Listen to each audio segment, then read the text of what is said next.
Welcome to Reading with Ryan. On today's episode, our 12th in our ongoing Ramadan Reflection series, we're going to look at another beautiful biography of the Prophet Muhammad, this one by another Englishman named Barnaby Rogerson, and that is The Prophet Muhammad, a Biography, published by Little Brown Press in 2003. This is a much shorter book than Martin Ling's Biography of the Prophet, but it is similarly based on the earliest surviving classical texts in which his biography was related in a hagiographical or saintly kind of hagiography. So in other words, an account of the life of the Prophet that was primarily concerned with narrating the holiness of his life. This work similarly does portray him, of course, as a holy individual, but it primarily focuses on the Prophet's heroic character and portrays the Prophet as one of those great figures in human history of universal appeal. So also beyond the realm of Islam, to those he writes about many non-Muslims in history who did accept the Prophet as an extraordinary figure, even if they did not formally convert to Islam. The summary in the dust jacket is as follows. The Prophet Muhammad is a hero for all mankind.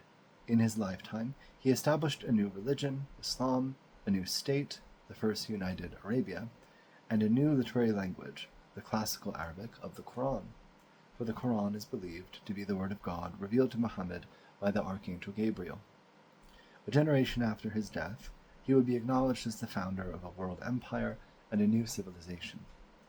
Any of these achievements would be more than enough to permanently establish his genius. To our 21st century minds, what is all the more astonishing is that he also managed to stay true to himself and retained to his last days the humility, courtesy, and humanity that he had learned as an orphan shepherd boy from Central Arabia. If one looks for a parallel example from Christendom, one would have to combine the Emperor Constantine with St. Francis and St. Paul. Now, I resonate with that very deeply, not just because of my own personal spiritual journey of coming to a greater and greater progressive admiration for the Prophet Muhammad, but truly as someone who studied closely the lives of the Emperor Constantine, St. Francis, and St. Paul in the Christian tradition, I can see elements of all of them in the Prophet Muhammad. So like the Emperor Constantine, he was a great reforming statesman and capable general with an eye to justice, reforming law codes, and so on. Like St. Francis, he was deeply concerned about the plight of the poor, the suffering, and the marginalized in society. He also showed a special tender care and mercy towards animals and those physically vulnerable, other creatures. And then like St. Paul, he was, of course, a great evangelist, a great preacher, and he indeed moved tribes, entire tribes of people, ultimately an entire peninsula's tribes, from hostility and skepticism to acceptance of his message. And he stands out truly as one of the most, I believe, of course, the most remarkable human being who ever lived, because in a relatively short lifetime of 62 or 63 years, which was a very long life by the standards of his time, he died as an old man according to the standards of 7th century Arabia, he nonetheless was only active in his prophetic ministry for a total of 23 years. And if you look at where Arabia was, specifically his part of Arabia, in the world, in the thought worlds of the time, on the periphery of the Roman and Persian empires, connected, of course, to both through trade, maritime and overland trade, and also connected to India by trade, but nonetheless, compared to the great civilizations around it, of Rome, Iran, and to the east, India and China, you had this, what can only be called a tremendous cultural and civilizational backwater. Southern Yemen, of course, had major agricultural sites, but the Hijaz region of what is today Western Saudi Arabia was, by all accounts, a place of very liminal civilization. And while there were, of course, isolated groups of Christian monastics, as well as in small groups of Jewish tribes that had settled in the area, the vast majority of the people practiced a traditional Arab folk polytheism that included, amongst other things, as pre-Christian Greco-Roman polytheism also tolerated, the exposure of unwanted infants and young children. And so that is just one example of the moral poverty of the area before Islam, among so many others. But what is remarkable to me is that in the lifetime of this one person, as Rogerson makes clear in this beautiful text, all of these things were done away with. Not just within his lifetime, but actually within an only 23-year period. So the dust jacket continues. In this fascinating and insightful biography, Barnaby Rogerson explores the life and times of this deeply influential figure. Bringing to life the 6th century Arabia, where Muhammad was born, Rogerson charts his early years among the flocks, the caravans, and the markets of his native Mecca. The night, the Archangel Gabriel appeared before him, and he became the messenger of God. The dangerous years of teaching in Mecca, his escape to Yathrib, which of course was later on renamed Medina al-Nabawi, or the city of the Prophet, in his honor, and the subsequent battles between the Meccans and the Prophet's Muslim forces, who would ultimately prove victorious. In a world where the understanding of religions is ever more essential, Barnaby Rogerson's book could not be better timed. Again, this book came out 21 years ago, and I do not believe it is dated in the slightest. I believe it's of enduring relevance. The prose of the book is simply magnificent. For those who appreciate the beauty of the English language, of course, Lings's biography is kind of in a different category altogether, in the sense that he deliberately used kind of neo-Shakespearean prose. This book is much more immediately accessible to those who are not fluent in Shakespeare or Shakespearean style English prosody. But the book is magnificent because in this relatively short volume, it's less than 300 pages, actually less than 250 pages, one gets the entire summation of the prophetic seerah, the prophetic biography. I will actually read bits from the end of the text, because I believe that his chapter on the Fath of Mecca, the opening or conquest of Mecca, is particularly magnificent and worth learning about and reading here in excerpts for those of you who have not read the book, and especially those who are not Muslim, because if you want a glimpse of the Prophet's grandeur, his character, the magnanimity, the forbearance, the forgiveness, the generosity, and the mercy, this is why Muslims call him Rahmatul Alameen, the mercy to the worlds. I cannot think of any example in history before him of any conquering figure who behaved as he did.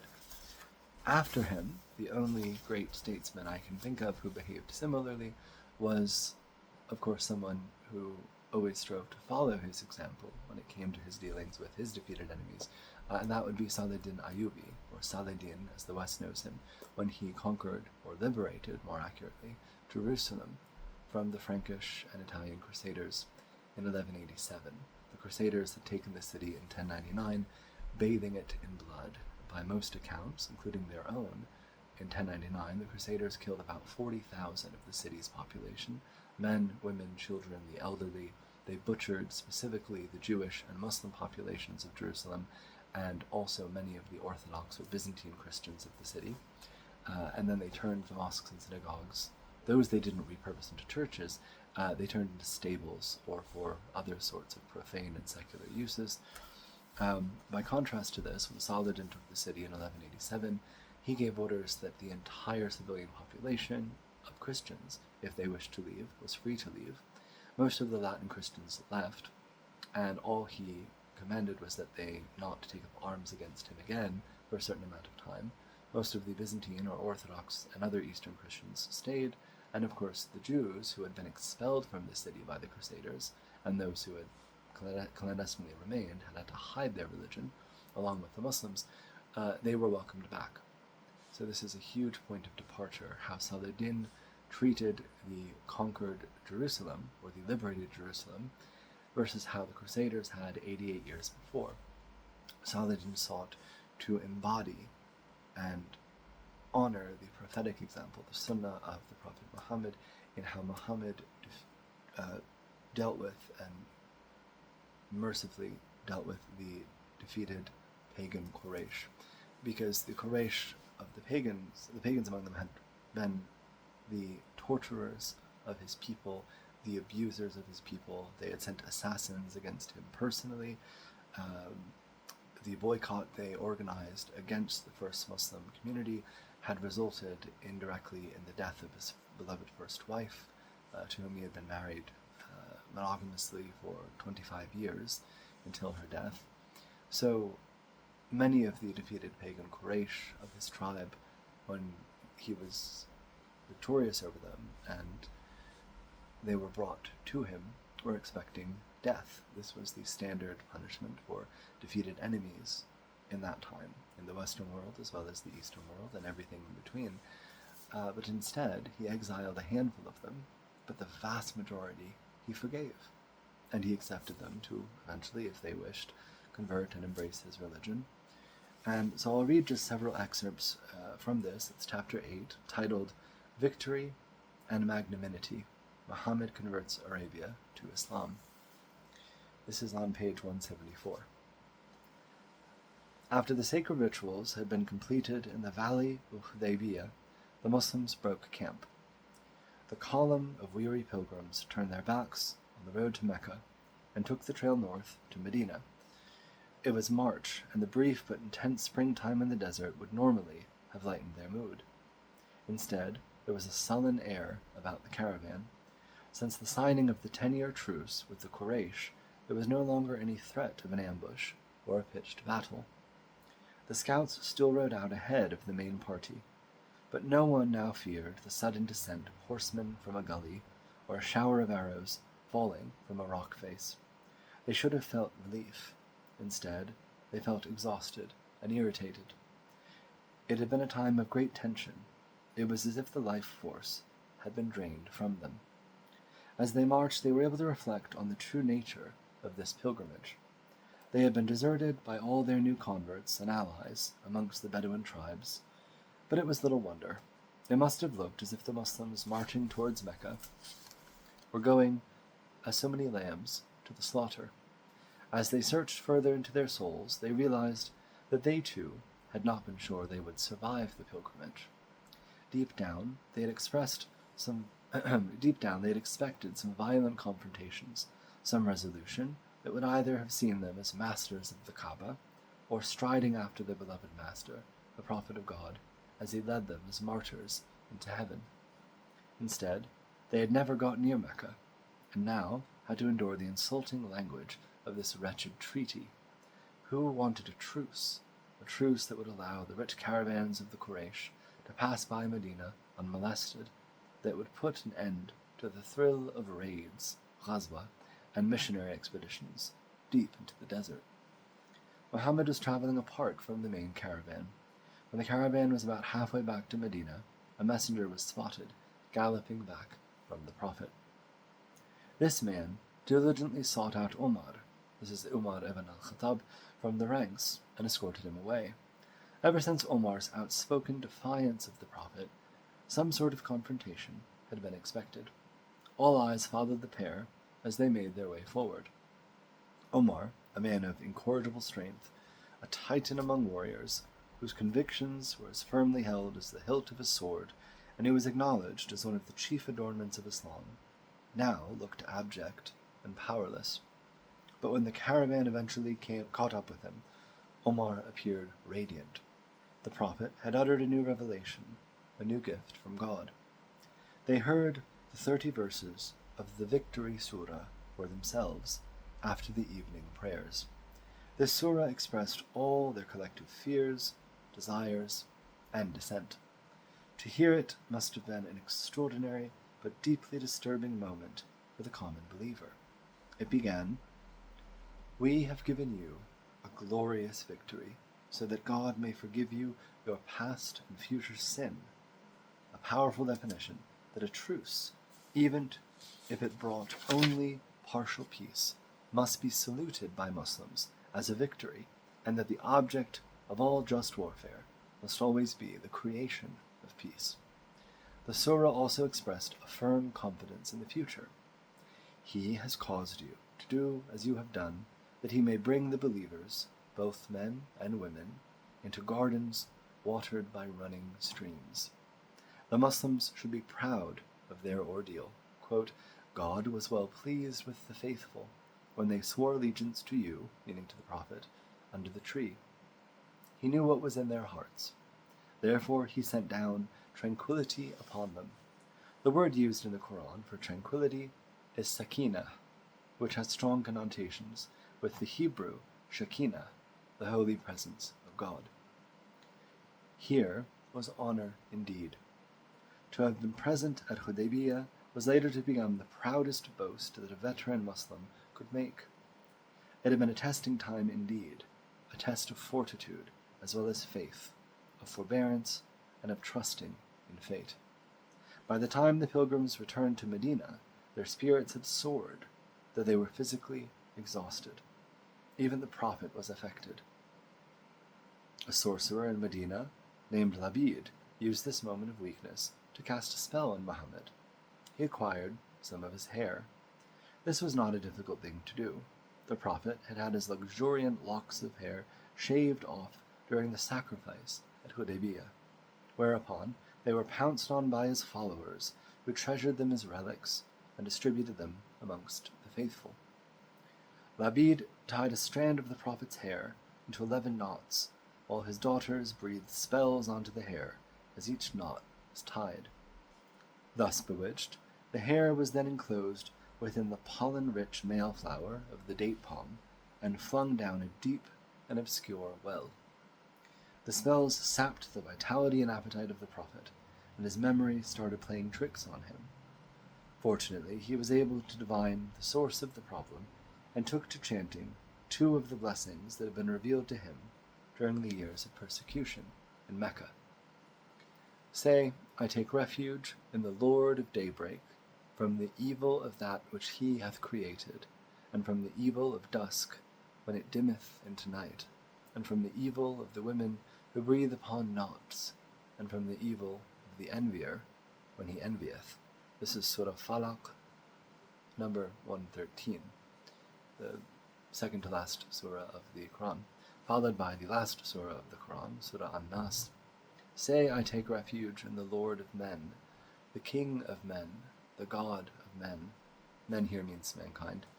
From the evil of the stealthy whisperer, who whispereth in the breasts of men, from jinn and from men. These short surahs are the great counter-spells of the Islamic world. They can be recited at any time, while wandering down an empty alleyway at dusk, when entering an ancient cistern, upon overhearing malicious gossip, or when repelling the evil eye unwittingly cast by some ill-considered public praise.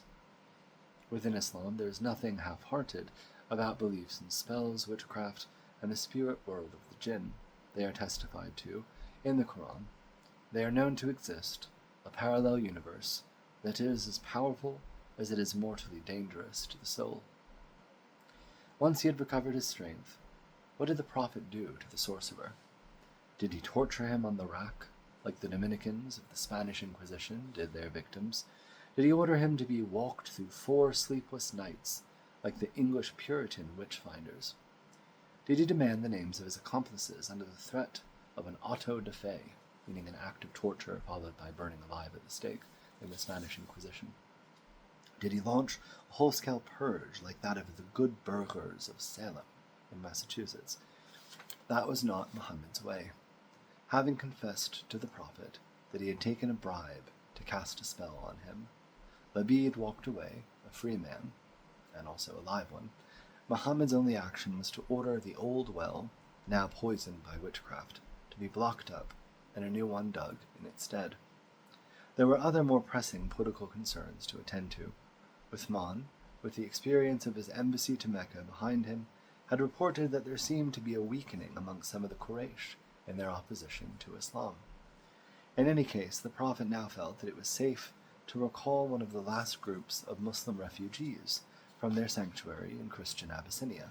As an aside, the Negus, or the Christian king of Ethiopia, had given two separate groups of Muslim refugees sanctuary and safe harbor in Addis, in his kingdom of Aksum, in what is now Ethiopia. He also took the middle-aged Habiba, the widow of one of his cousins, as a wife. Habiba was not only a steadfast believer who deserved a good home, she was also the daughter of Abu Sufyan, who of course was the great enemy of the Prophet at this time, the leader of one of the main clans that had opposed the Prophet, the Banu Umayyah, later on known as the Umayyads. The Prophet was building bridges for a lasting peace to replace the truce. The Prophet judiciously upheld the new truce with Mecca, meaning pagan Mecca at this period, Quraysh pagan-controlled Mecca, though it always remained unpopular with his followers. Returning Muslim refugees back to their Quraysh captors was always a loathsome business. In the case of Abu Basir, however, it brought unexpected benefits. Having been faithfully returned to his captors by the Prophet, the young Abu Basir managed to kill his guard and escape. When he reappeared at Medina, the representative from Mecca begged to be excused from the dangers of escorting Abu Basir. While Muhammad had proved himself a stickler for upholding every clause of the truce, he had also unwittingly gained himself a guerrilla band, for Abu Basir became a highwayman on the Red Sea coast route. By guerrilla here, they don't mean the animal, gorilla, but guerrilla in Spanish, armed fighters who basically use stealth and avoid pitched open battles. So the harsh desert environment of the area is well suited for this. It was also at this time that the Prophet began corresponding with the great powers surrounding Arabia. There is a certain amount of confusion in the sources about the exact chronology and destinations of these first diplomatic letters outlining the Muslim faith to the neighbors of the Arabs. Correspondence between Muhammad and the Negus of Abyssinia, or at least the Muslims at his court in Aksum, clearly went back decades. The letter he sent to a governor of Byzantine or Roman Egypt, one Muqawqis, has actually survived. This shrunken scrap of parchment is preserved behind glass in the Holy Treasury within the third courtyard of the old Topkapi Palace, or Topkapi Saray, in Istanbul. Muqawqis has never been definitively identified, for it might be the Arab version of an administrative title rather than a given name. Some historians consider him to be the viceroy of Egypt, some the Roman count in charge of the garrison there. Others see him as the Persian governor who administered Egypt between AD 616 and 628. In other words, a period when the Byzantines had lost, or the Romans more properly, had lost control of most of their eastern empire to the Persians under Khosrow. And so this would have seen a period of about 12 years in which Jerusalem itself was sacked and savagely the Christians there were massacred, and briefly the city itself was under Persian rule, along with many of the outlying eastern provinces in what is today Syria, Lebanon, Palestine, Israel, and Egypt. The letter to Muqawqis brought a polite but evasive response, though there was no mistaking the regard in which the Prophet was now held by his neighbors. In other words, they began to treat with him as the major power, or one of the major powers, in Arabia. Accompanying the reply from Muqawqis were 1,000 measures of gold, 20 fine robes, a mule, a she-ass, and Maria and Sirin, 2 Coptic slave girls, accompanied by a eunuch guard. Muhammad, with his usual disregard for possessions, passed these gifts on to his followers, though he kept Maria. She was pleasing to him, so much so that his other wives began to complain that he visited her day and night. His infatuation with her was rewarded when her stomach began to swell with child. It is probable that in this period the Prophet also began to correspond with the Persian governor of the Yemen about Islam. There are at least 3 possible dates for his official letter to the Roman Emperor Heraclius, who ruled the entire empire from his headquarters in northern Syria for the 7 years between AD 629 and 636.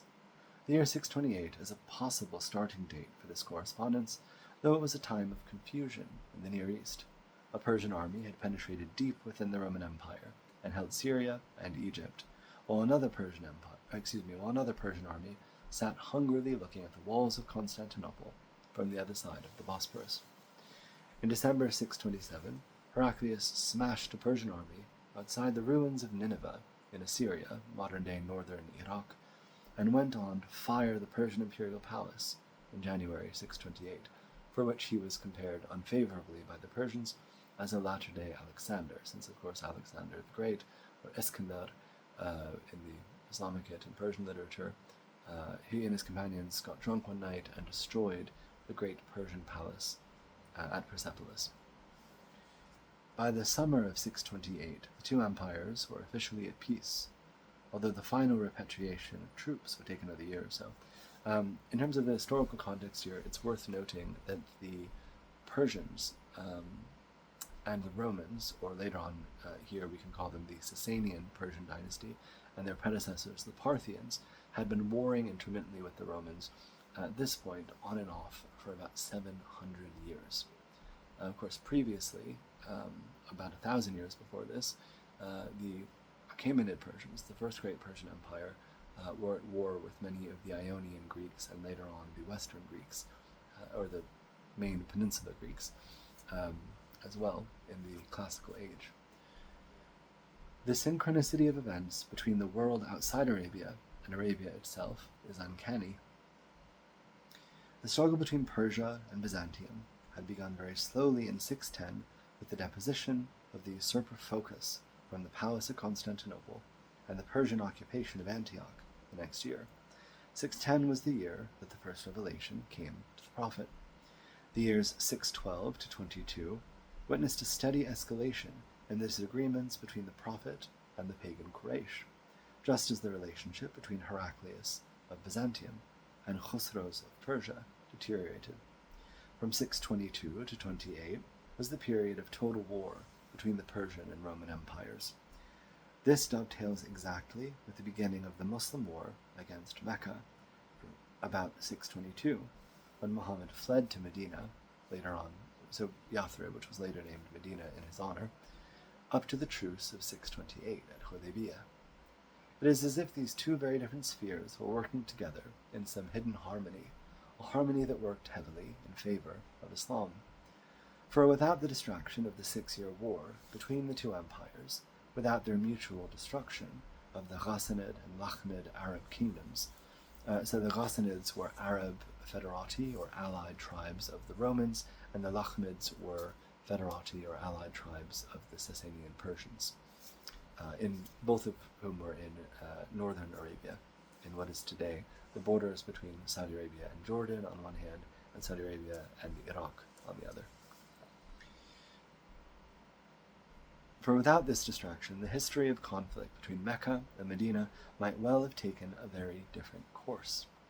It is difficult to imagine that in a time of peace, either the Ghassanids on the Syrian frontier or the Lakshmids on the frontier of Iraq would have tolerated the interruption to the lucrative caravan trade by the 6-year war between Mecca and Medina.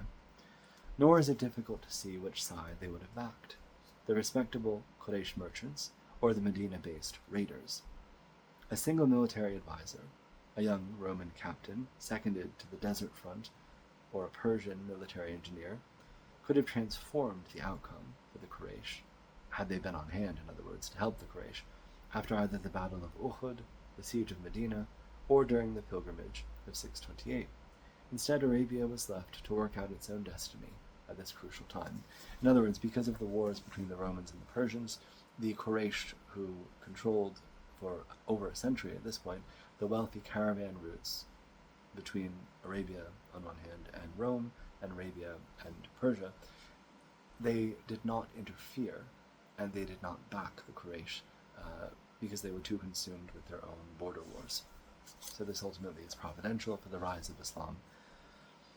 Just 10 weeks after returning from Hudaybiyah, the Prophet announced his intention of attacking the great oasis of Khaybar, known as the Garden of the Hijaz because of its fertility. It was a much more substantial settlement than Medina and stood 70 miles to the north, on the edge of a great volcanic massif. No one who had not been present on the pilgrimage march was permitted to join this expedition. The Prophet was consciously trying to balance the tribulations of the past spring with the rewards to be gained in the autumn. In doing so, he greatly reduced the potential size of the expeditionary force under his command, although he seems to have been charged with an inner certainty of victory. His old enemies in Mecca were less sure. If they failed to make so much as a dent in Medina with their 5,000-strong army, how would the Muslims fare with just 1,000 men against a much wealthier and more populous Oasis?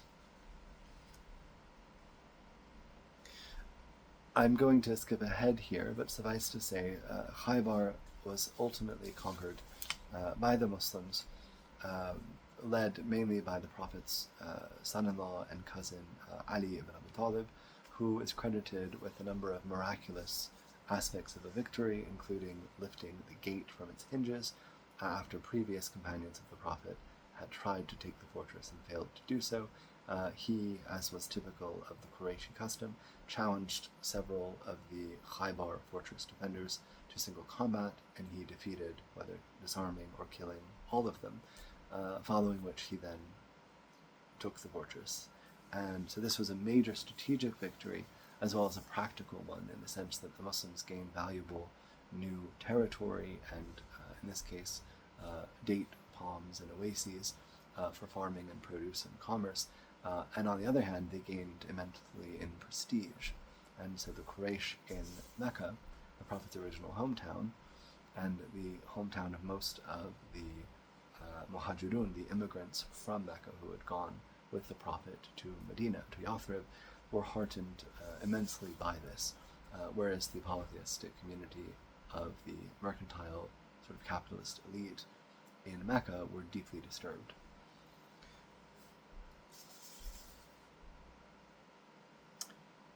Here we are.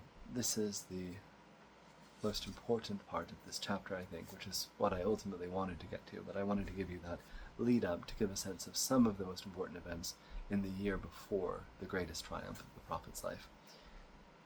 In February 629, year 7 of the Hijra, the migration from Mecca to Medina, which is used now to date the Islamic calendar, the elders of the Quraysh looked down from the hill that surrounded their city and watched the dust cloud on the northwest horizon that signaled the advance of the Muslim caravan. Muhammad was leading the pilgrims again to Mecca. He alone was mounted, sitting astride Qaswa, the camel that had first carried him safely into exile. Behind him in perfect order marched 2,000 followers, clothed in the white garments of the pilgrim. In accordance with the truce of the previous year, the Quraysh had agreed to evacuate their city for 3 days to allow the Muslims free access to the shrine. As thousands of eyes watched him intently from the hilltops, Muhammad's leadership was revealed in an accidental but spectacular moment. As he approached the Kaaba, he casually knotted the loose ends of his linen cloak to leave his right shoulder bare. Without so much as a word of instruction that they should do so, the Muslims behind him followed his example. And ever since, this has been the way pilgrims have traditionally worn their cloaks. Muhammad rode to the Kaaba, touching the revered meteorite, the black stone, that had been built into a corner of the wall with his staff.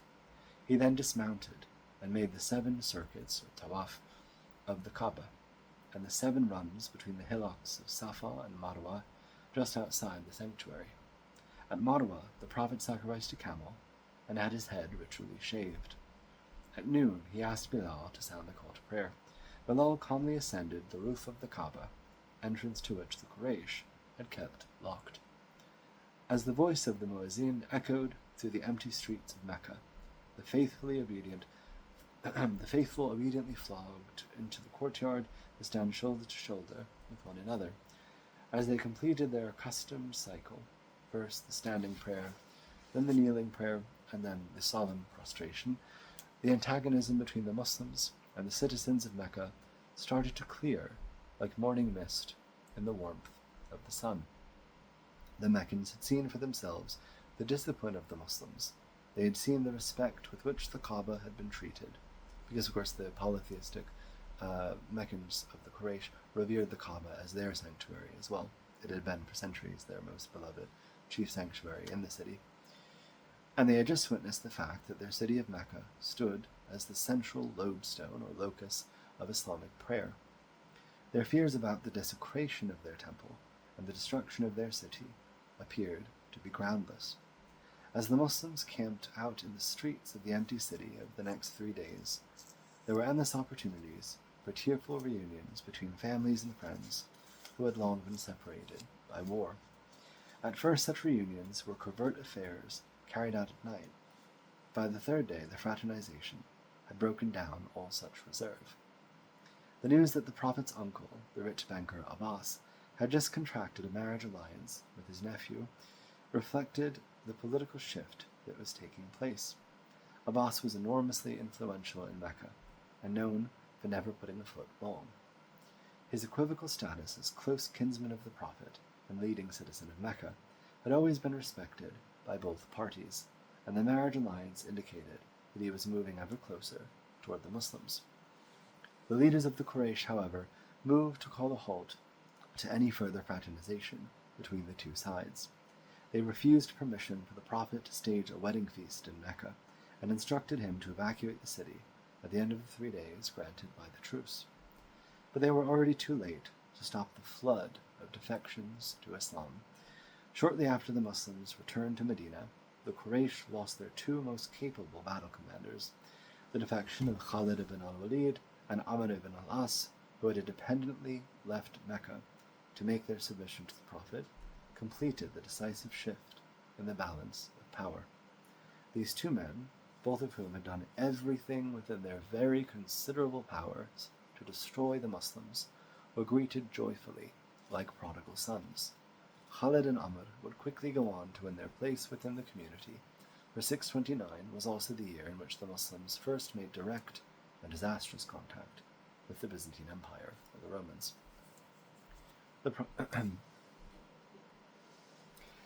In the following year, AD 630, year 8 of the Hijra, the Prophet sent out messengers to his allies. They were to assemble all their warriors and to gather outside Medina just before the new moon of Ramadan rose. Muhammad had accused the Quraysh of breaking their truce by aiding the Bani Kinana in an attack on one of his allies. Yet even as the army marched away from Medina in early January, they knew neither their enemy nor their destination.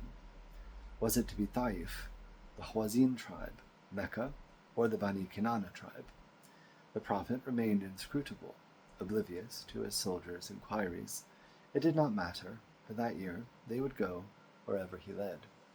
With 10,000 men at his back, no power in Central Arabia could resist him. They kept the dawn to dusk fast of Ramadan until they were within 4 days' march of Mecca. Even with this vast force at his command, Muhammad remained more interested in winning peace by negotiation than in overseeing a triumphant conquest. It seems certain that over the preceding 2 years he had been preparing for the bloodless conquest of Mecca.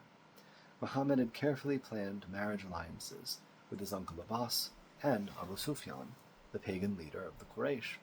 Abbas, the banker, had probably been exchanging political information with his nephew for years, to their mutual benefit. The year before, Abu Sufyan had actually visited Medina. Both Abbas and Abu Sufyan were used by the Prophet to assure a peaceful takeover of his beloved Mecca, the city of his father Abdullah, son of Abdul Muttalib, son of Hashim, and his father before him. Both Abbas and Abu Sufyan rode out to greet Muhammad as the army camped outside Mecca. Abbas stayed with the Muslims, while Abu Sufyan returned to the city with the terms of surrender. They were generous. All the Meccans who remained within their homes, or who took sanctuary by the Kaaba, or within the house of Abu Sufyan, the chief of the Banu Umayyah, one of the leading clans of the city, would be spared. Muhammad split his army into 4 columns that would simultaneously occupy Mecca from all sides. The Prophet continued along the road from Medina to the northwest entrance, while a cousin took the northeast road. Ali advanced from the east, and Khalid took the southwest route into the city. Khalid's advance through the ranks of the Muslims had been quick indeed, an enemy only a year or two before. He was a superbly efficient officer, but never one to shy away from conflict. It was typical that only his column had felt the need to draw their swords, and clear a hilltop of extremists, and leave behind them a dozen dead. The Prophet had given orders that the Muslim army should only fight in self-defense. He surveyed the orderly occupation of the city from his campaign tent pitched on a hill overlooking the Medina road. His first action was to make a circuit of the Kaaba. He then rode in a wider circle, chanting a line from the Quran: "The truth hath come, and the false hath vanished. Verily, the false is ever a vanisher." He touched each of the 360 idols arranged in the enclosure with his staff, after which each was toppled, smashed, and the pieces dragged away to be burned. Only then did he enter the interior of the Kaaba, in the company of Bilal, Uthman, and his adopted grandson, Osama. Numerous other sources also mention, of course, that his son-in-law and cousin Ali was with him, and in many of the iconography that we have surviving of early depictions of the scene, including in Sunni Ottoman sources, we see that the Prophet had Ali on his shoulders, and that Ali was the one who was smashing the idols. So this is, of course, a matter of differences of opinion among the earliest Muslim scholars as who was there physically with the Prophet when this happened. But it's not a question that need agitate or concern us. Muhammad raised his hand to protect an icon of the Virgin and Child and a painting of Abraham, but otherwise his companions cleared and cleaned the interior of its clutter of votive treasures, cult implements, statuettes, and hanging charms. The statue of the Syrian war god Hubal was hauled away, as were the divination arrows that the Quraysh had been wont to throw before the statue. The idols of Isaf and Naila were taken away from the summits of the hillocks of Safa and Marwa. They were thrown into the furnace with the other fallen deities' images, to which would be added all the lesser idols, the dedicated incense burners, the altars for sacrifice and supplication that clustered beside the hearth and in the courtyards of the pagan households of Mecca. The Prophet then stood on the raised threshold of the Kaaba to address his army. "Praise be to God, who hath fulfilled his promise and helped his slave and routed the clans. He, God alone." He advanced to address a crowd of Meccans who had taken sanctuary within the sacred enclosure. "What do you say and think to this?" Some replied boldly, "We say well, and we think well, of a noble and generous brother, son of a noble and generous brother. We are thine to command." Muhammad smiled and repeated to them the charity that Joseph had offered to his brothers, who had of course betrayed him many times. "This day," he said, "there shall be no upbraiding of you, nor any reproach. God forgiveth you, and he is the most merciful of the merciful." Muhammad had offered the cup of clemency to his enemies. He now let it overflow. He withdrew to the hill of Safa and sat there, personally receiving the submission into Islam of numerous of his old enemies. The queue stretched back in hundreds and hundreds. Hind, the witch-like wife of Abu Sufyan, who had disemboweled the body of Hamza, the Prophet's uncle, after the Battle of Uhud, hid herself among the crowd of women making their confession of faith. Only after she had been forgiven did she reveal herself. She dropped her mask, her veil, but the Prophet only smiled in welcome. Nor did his eyes glaze over at the number of faces, but he often asked for certain individuals, only to be told that they were afraid to appear. He would demand, "Bring them to me, bring them to me." Suhail, one of his oldest persecutors, could not believe that even he was to be forgiven. Muhammad instructed his followers, "No harsh looks for Suhail if you meet him." In Medina, a black book containing the names of the enemies of Islam, those people who were to be killed on sight, had been prepared. At the top of this list was a certain Abdullah ibn Sa'd, a believer whom Muhammad had trusted so implicitly that he'd even allowed him to copy down some of the Quranic revelation. Abdullah later returned to Mecca to denounce the entire revelation as a hoax. It was well known that the Prophet could never tolerate mockery or personal abuse by professional singers or poets. There could be no forgiveness for such men.